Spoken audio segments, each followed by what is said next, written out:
It's saying prepare to live stream, setting up meeting. Here we go. There we go. I think we're live. Okay, hello, and welcome to Canada Reads American Style, our Day 4 CBC Canada Reads wrap-up. I'm Tara. There's Rebecca. And then we have a special guest, Jolene, Bookworm Adventure Girl, joining us today. Hello, Jolene. Hello, thank you for having me again. Thank you for coming. My We pleasure. appreciate it. Okay, so Day 4, we have a winner. We have a winner. And the winner was Two Spirit Journey by Ma-Nee Chacaby with Mary Louisa, right? Louisa? Yeah. Louise Plummer. Louisa, So congratulations to Shayla and Ma-Nee. Jolene, start us off. What were your impressions of the whole week? Just go for it. The whole week. Just a small question. Just a small question. I'll say a few things because some other things might come up, throughout our conversation. But I think my overall, general thought is that it was, first of all, day one to me was the best day one that I've ever seen in the time that I followed. I think I said that on your channel already in the comments. I found it to be very respectful. I felt like every book, because usually day one, I say this because day one, usually it feels very rushed.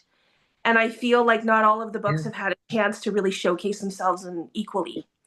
But I did feel like they all had a chance to say what they needed to say. I felt like that was done very well. And yeah, I found that the defenders were very respectful. They gave each other the time. They weren't talking over each other or trying to make a case or, making it about them. It really was about the books. I always love when that happens. So I thought that was great. And then I thought, is that going to continue? Right. And I think it did. I was really impressed with how the debates went. People made their points. And I found that people were really listening. And I know that might sound really silly, but you could tell that people were paying attention to what the defenders were saying. And I really genuinely believe that the what does Ali call them? The free agents. Yeah.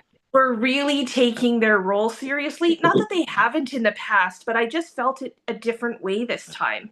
That they were willing to be swayed. They didn't go in with this is the book I'm going to vote off no matter what. And I think sometimes that has happened. I think sometimes people have been so much like, this is the book I want it to be, so this is what it's going to be, and I'm going to vote it no matter what that way.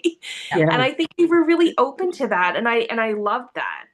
And then kind of to bookend it, so today, what I thought was really interesting was at one point, even though Ali had asked questions, I think it was Michelle who kind of asked her own questions. Yes. Oh, And and I really liked that. And it made me think, we often, I often compare this to Survivor because I'm a real Survivor fan. I love Survivor. And in Survivor, the same thing happens, right? You vote off, but the jury is the one who really makes the decision in the end. And these are people that you have voted off.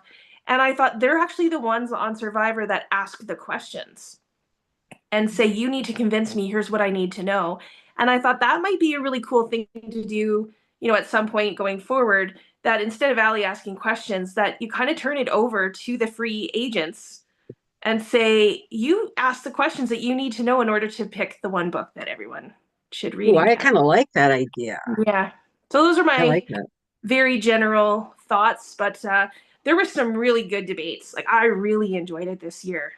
Yeah. Yeah. I liked the no drama. I'm not really into the drama, so. I mean, the drama is fun when it's happening in that moment, but then I can find it kind of like kind of taints it somehow. It becomes about the drama rather than about the books and the debate, right? So yeah, I liked the even keel of the days straight through. I do too. I like when we stick to the books. We're here to talk about the books, and if we spend 10 minutes talking about the drama and getting all into that, then we lose out on the books. So yeah, I thought the structurally it was really good. Like Ali always does a great job. First of all, like he's a rock star, and yeah, I think he does a really great job moderating it. But yeah, just the way he did the the questions and how those were planned. I thought it was all done really well. You know, the thing that really struck me was this is the first year. Well, I won't say because this is my 9th year watching, but so I can't remember the beginning so much. But I feel like nobody was strategic this time around. They really were listening. You know what I mean? It wasn't like a game in a way, because honestly, I couldn't tell which way what's her name, Maggie, was going to go. But she wasn't being strategic about it. It was really like she was listening. She decided who she wanted to vote for on that day. And I really appreciate that because, you know, there was some stuff going around last year that it was strategic, and that there were alliances made last year. I had read that after the fact, you know. And so I just like that it felt very much about listening. And I think it shows that because, for example, Linwood changed his mind about Two Spirit Journey. And then surprisingly to me today, so did Michelle. Yeah.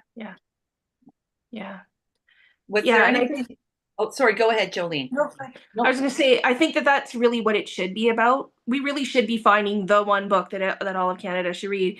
And I think sometimes, I mean, I know it's considered a game, and you know, you can do the alliances and all of that, and so that's part of it. So when that does happen, I don't fault them because it can be part of it. But I really appreciated this. If you're really there for the book, the read, you know.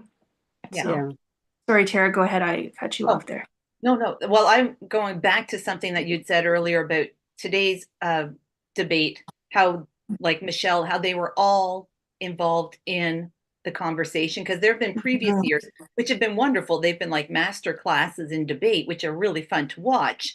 But then there's been a couple times when you feel like you're just watching two people and that everyone else is just kind of sitting on the outside, just observing it.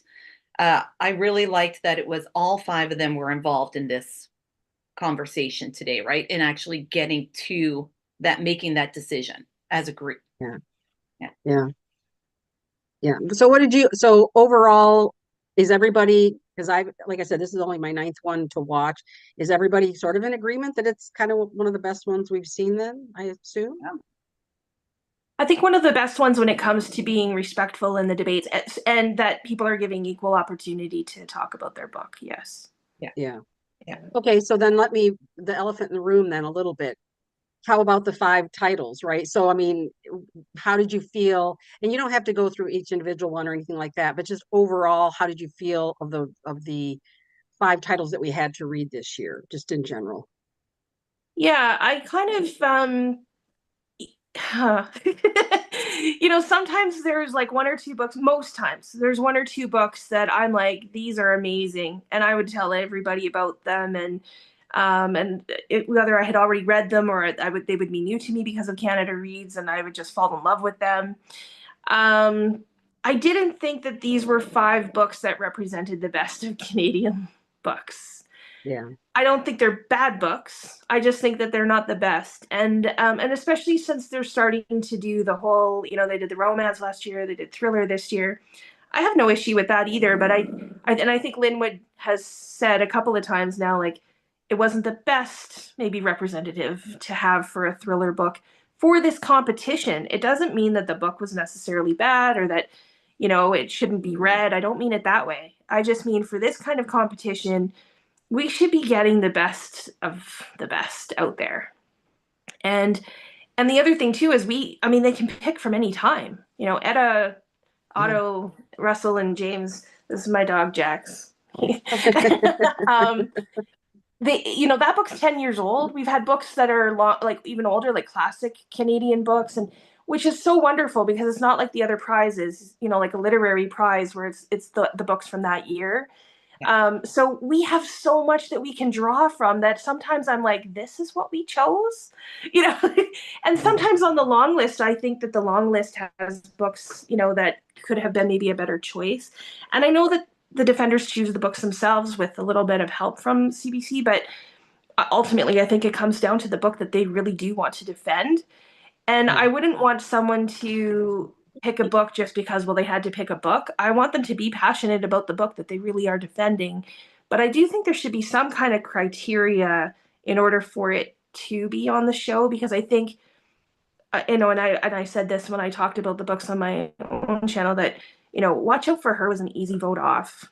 And I feel bad. And like, so not surprising that that's what happens. But I do think that if it had been a different thriller book, it may have lasted longer. Yeah. And, I actually, there is none of the five, as I'm just going to go out there's none of the five that I would maybe say these were the ones, that should have been chosen. However, there were 5 reads and it was good. There was good debate. So, yeah. How about you, Tara? How do you feel about that? Overall, the 5 titles. Very similar to Jolene, actually. So I really liked one of them, which was Etta et al. I loved that book. Dandelion and Jennie's Boy, I really enjoyed. Two-Spirit Journey was a tough read, a difficult read, but I'm glad I did it. But I may have also been happy not doing it. And the thriller Watch Out for Her, I just wasn't a big fan of. Yeah. Well, and then for me, I didn't read Two-Spirit Journey. I tried a couple of times to read it. I didn't try audio, which other people said that might be a better way to access the book. But I tried a couple of times to start it, and it just wasn't speaking to me. So I just thought I did the other 4, and I'm going to just let that one go. My favorite really, I keep going back. I keep going back to Jennie's Boy, but that's not necessarily a book I would recommend to a lot of people.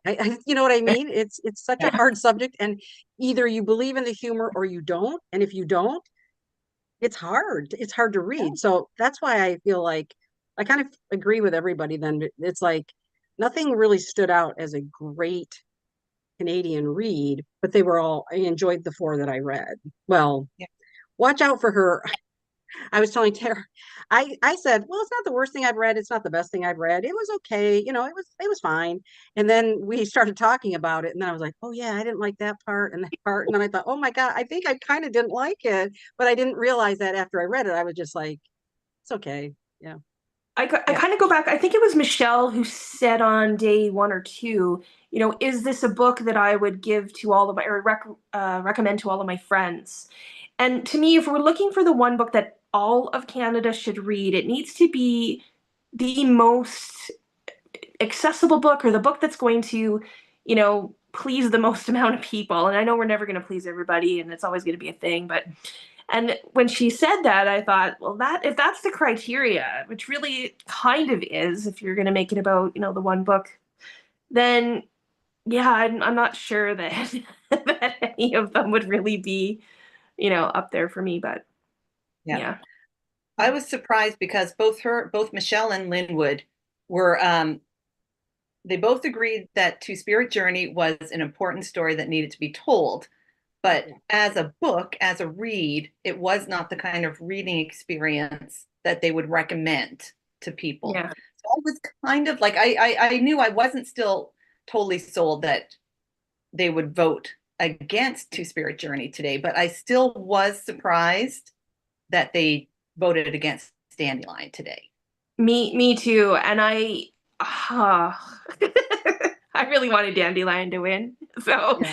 So, and to me, Two-Spirit Journey, I'm disappointed. I'm disappointed that it won. And I feel bad saying that, but that's how I feel. And at one point, which is surprising, I guess, in some ways to me, because I usually champion Indigenous writing and Indigenous stories, and I'm all for that. 5 Little Indians. I wanted 5 Little Indians to win. Johnny Appleseed won. I wanted Johnny Appleseed to win. Like, there's been a number of times where I'm like, I really would want everyone to read this book, and I would recommend it to a number of people.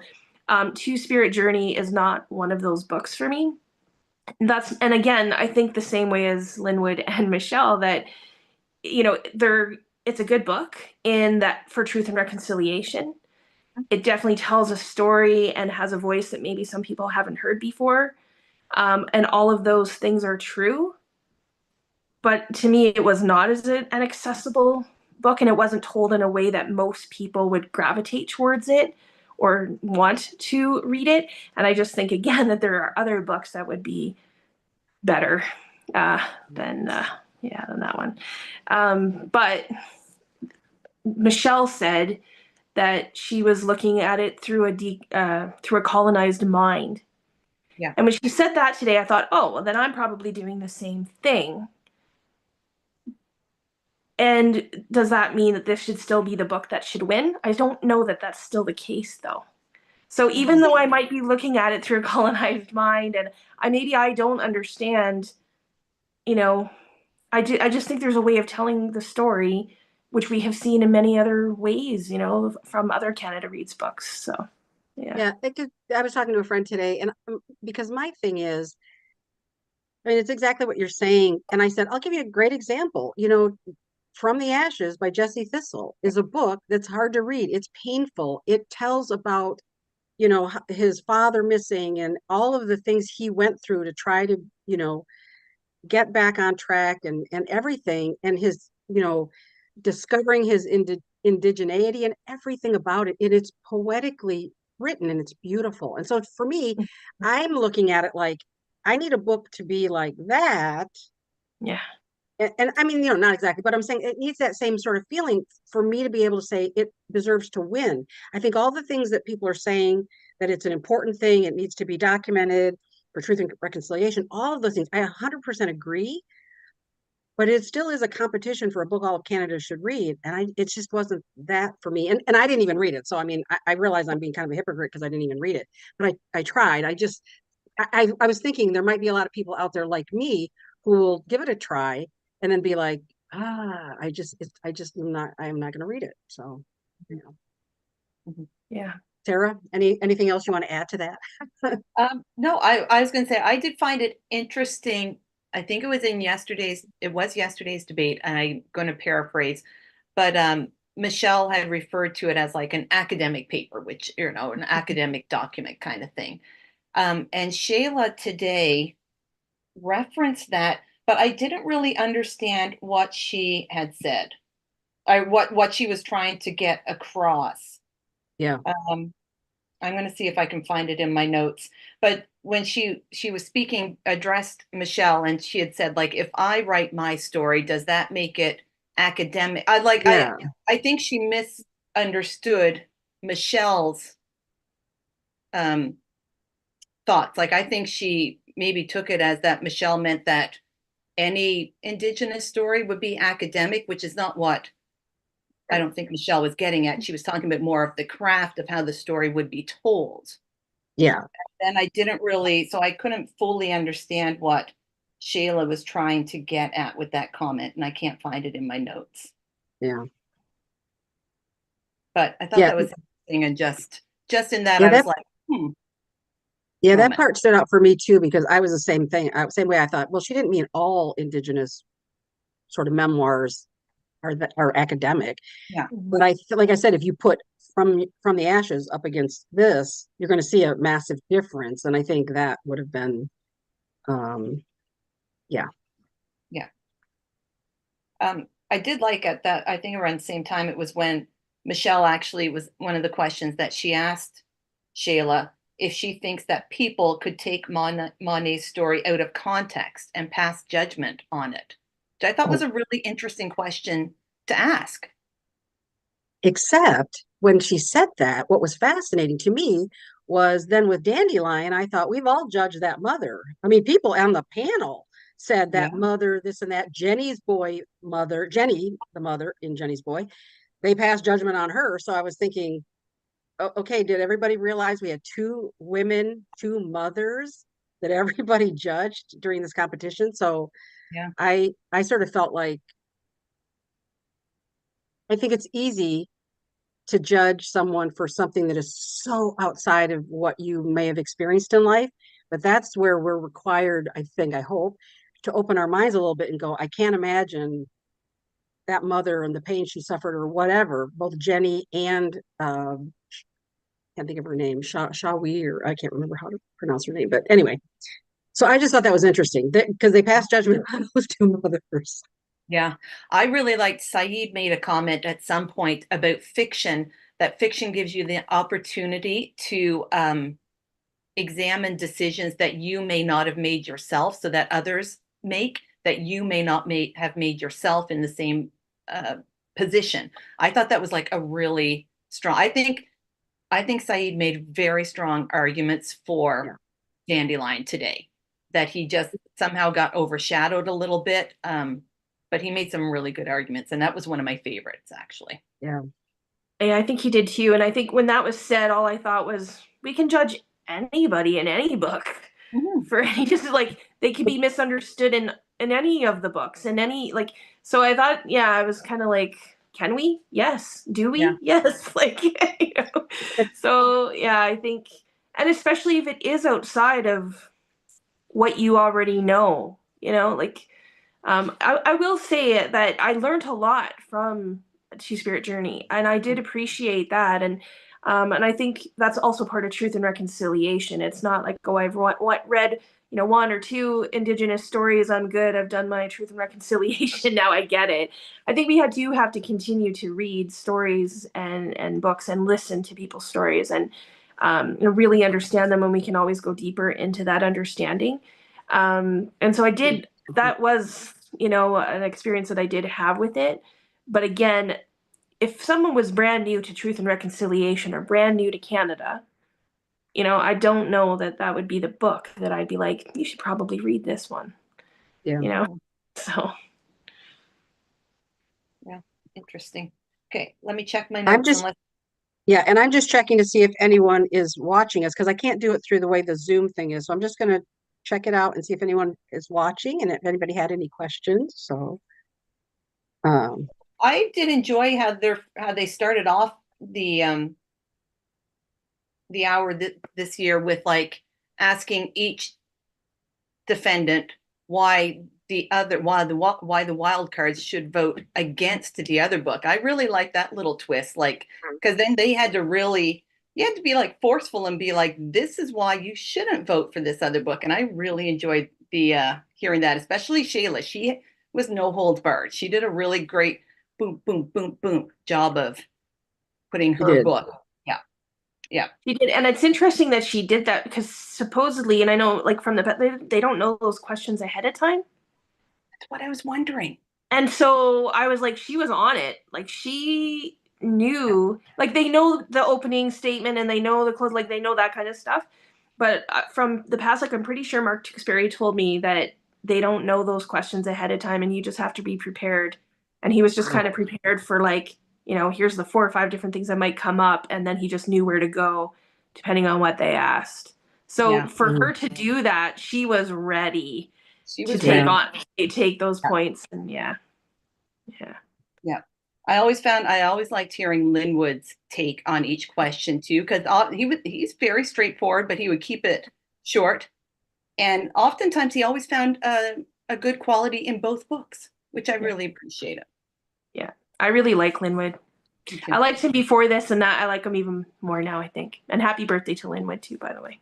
Yeah, I'm new to Linwood, so I want to read some of his stuff, and I really enjoyed him. And I have to say that Saïd, there's just something so, it was just so gentle, and I said, he just had this aura every time the camera was on him, and I was just looking at his face, and I just thought he just exudes this just gentleness and this sincerity and everything. Yeah, calm. I just thought he was brilliant. I really, really liked him. But yeah, you're right. I mean, Shayla brought it today, 100%. Yeah. Yeah, I liked all of the defenders. Sometimes there's a defender I'm like, you know.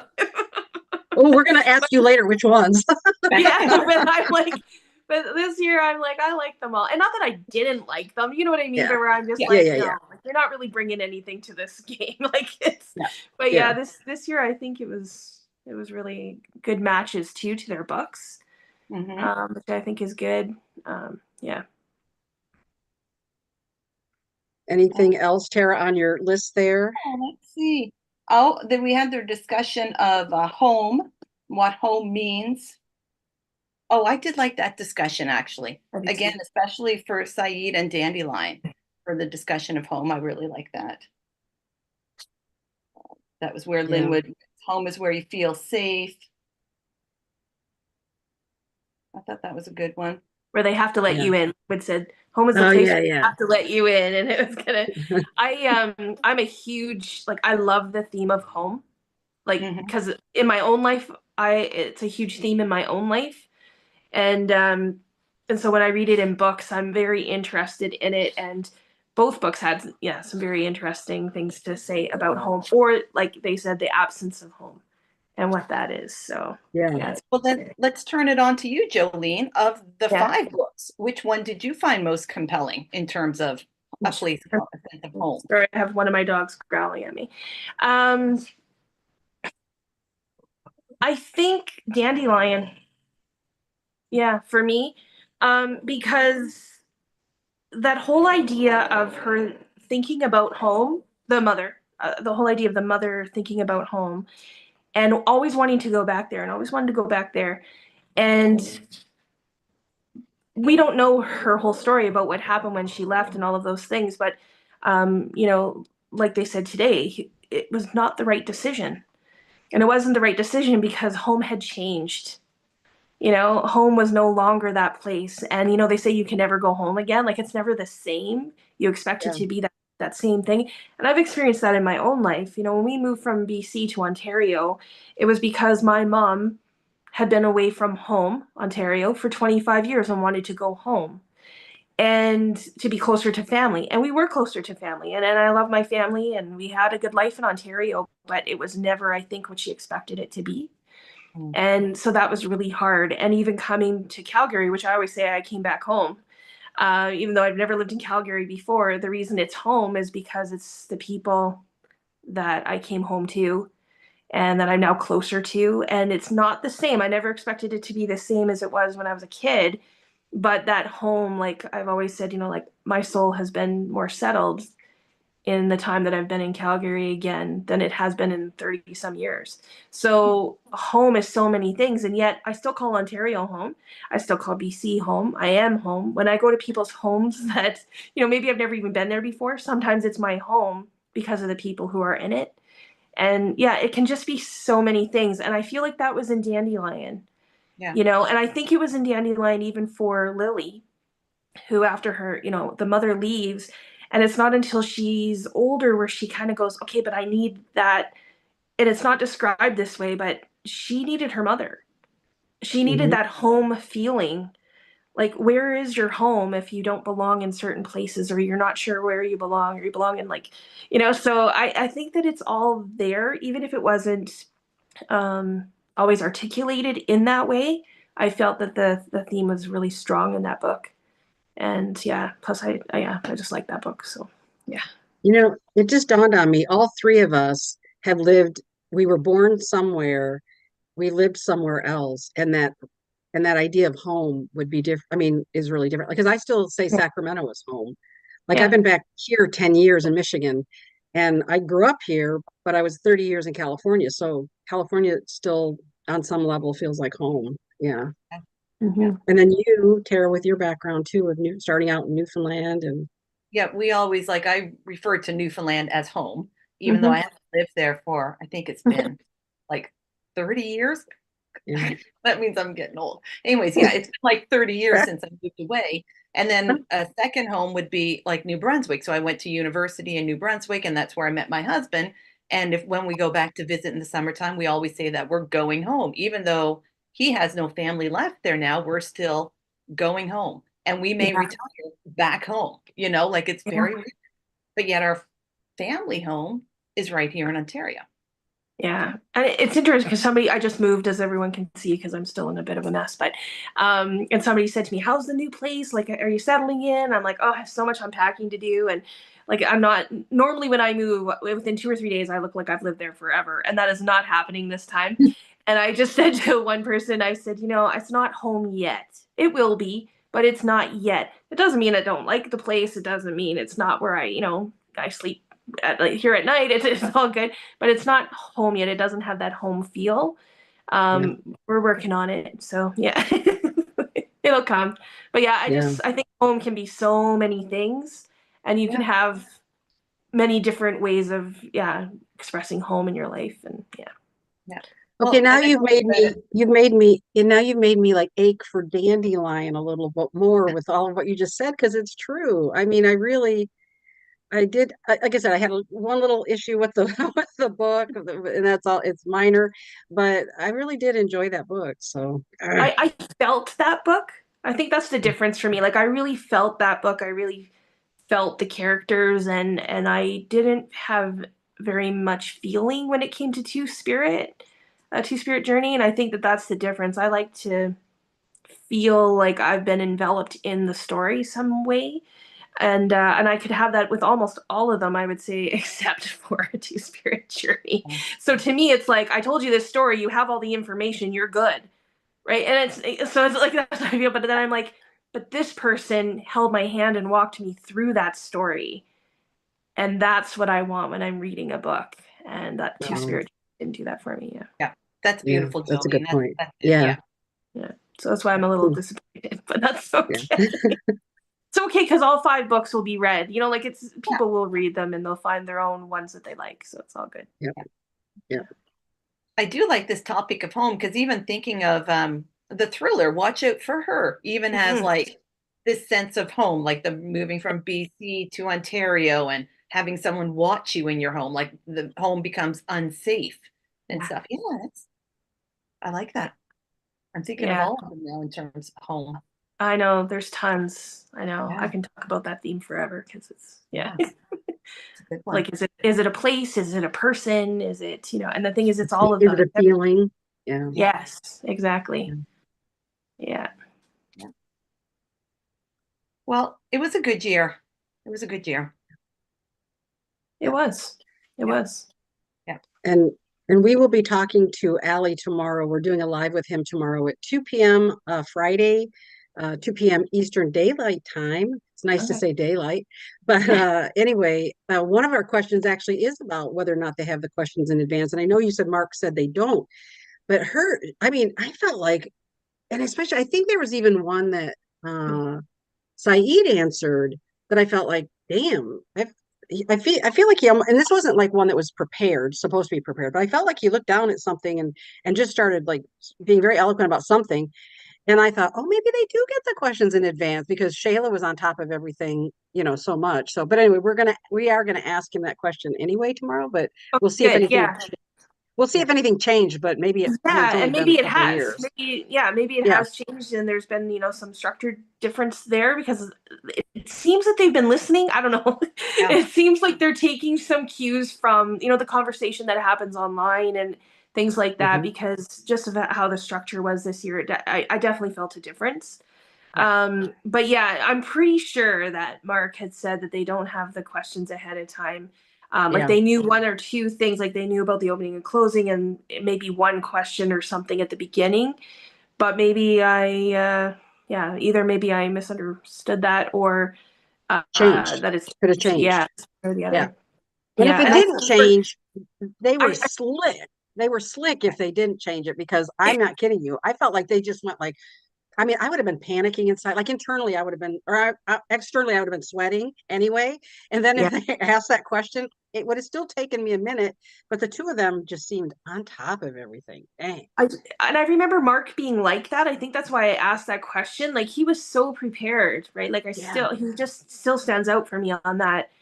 And then when he showed me his process, right? And he Yeah. showed me like these are the themes. So when they ask a question about themes, I'd go to this. And like he was so prepared that way that like maybe these people have prepared very well. That's how it seemed to Yeah. me when she started just kind of talking. I was like, oh, she was ready for that question, Yeah. or a question like it anyway. And yeah, and I felt, yeah, Saïd was a very good defender. He was a quieter, kind of Yeah. like a who was on it last year, Michael Gray Eyes, like how just that calm presence, Yeah. just that like and it's like well with him I was always worried that he wouldn't have the time, but he would, and he would Yeah. get everything out that he needed to get out, and that's how I feel Saïd was this time. So Yeah. You yeah, I agree. I felt like it was less rushed, like they yeah, had more time to speak because Ali only hit the bell like a couple of times, and it was usually for Shayla who would get cut off, like the worst,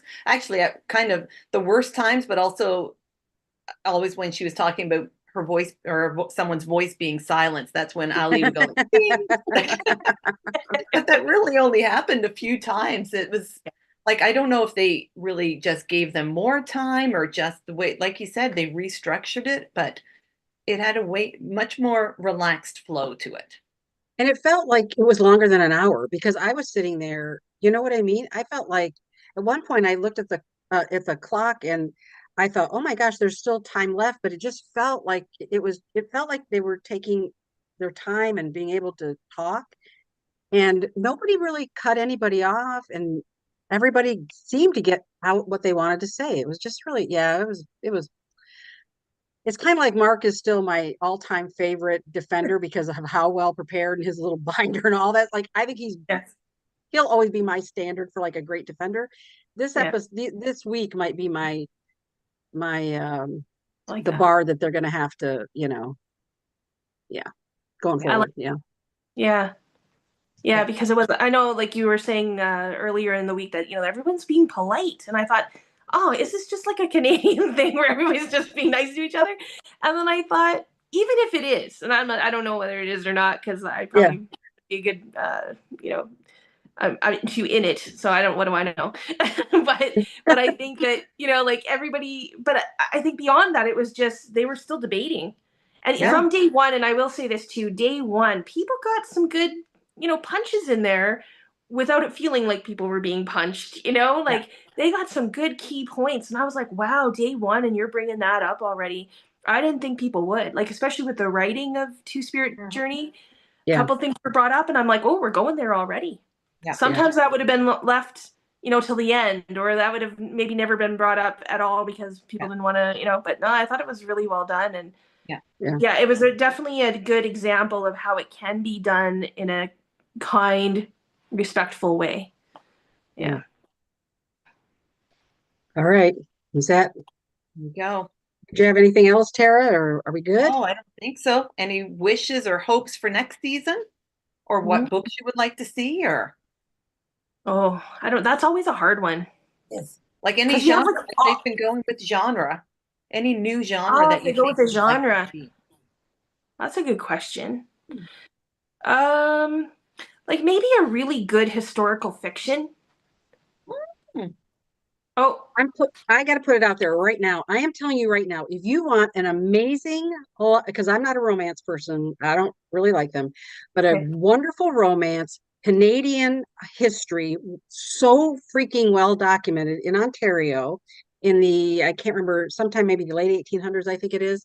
It's Eleanor Curtin by Lucy E.M. Black. I am telling you, I loved that book. Her historical research is impeccable.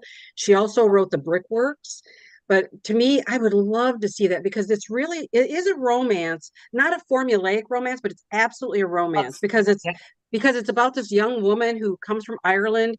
She's coming to Canada to check on her cousin who married somebody and moved to Canada.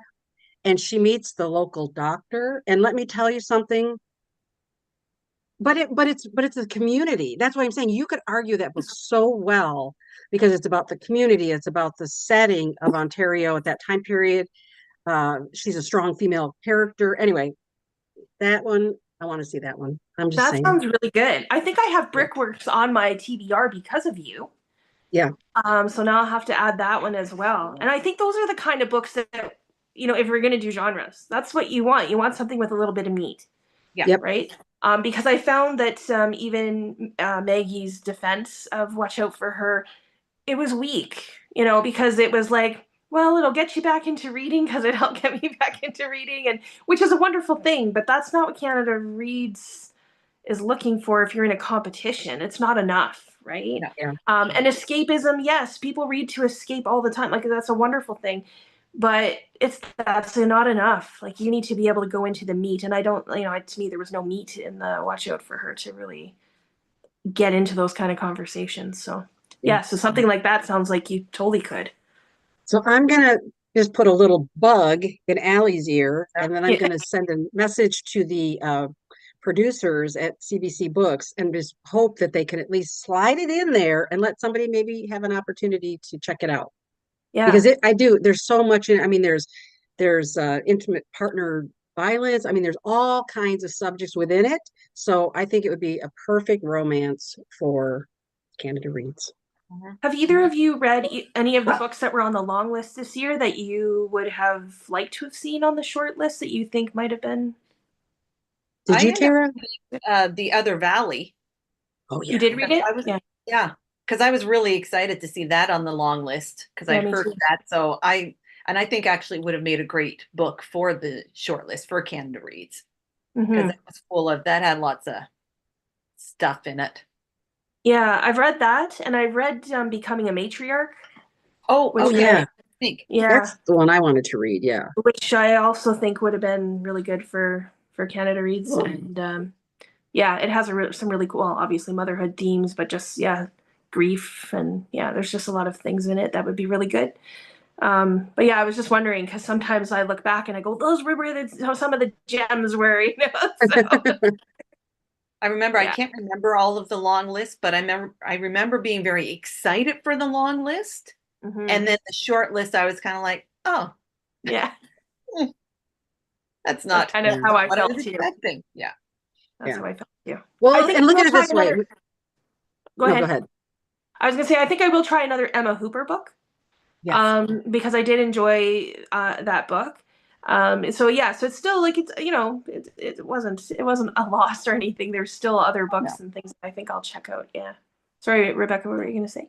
No, I will say, well, I was just going to say we weren't as thrilled about the books that were selected, but then the debate turned out to be brilliant, right? So, Yes. but I will say later, you'll have to have Tara, because it takes a little bit of time. She'll tell you the way she viewed Etta and Otto and Russell and James, because I love her theory. I mean, I don't think it's true because I think the author would have divulged some of it, but I still think you're right. I So have a whole thing, Jolene. Like I've I created heard a world.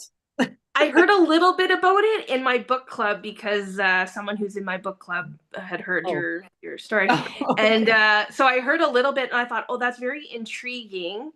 I don't think it's true either, Rebecca, because they kind of talk in the beginning of that book to kind of make it clear that that's not what it is. But I'm like, had they not done that, I think you would have totally been onto something. Hmm. And I'd like to hear your whole thing about that. I may not remember it now, but I will. Yeah, I will. Exactly.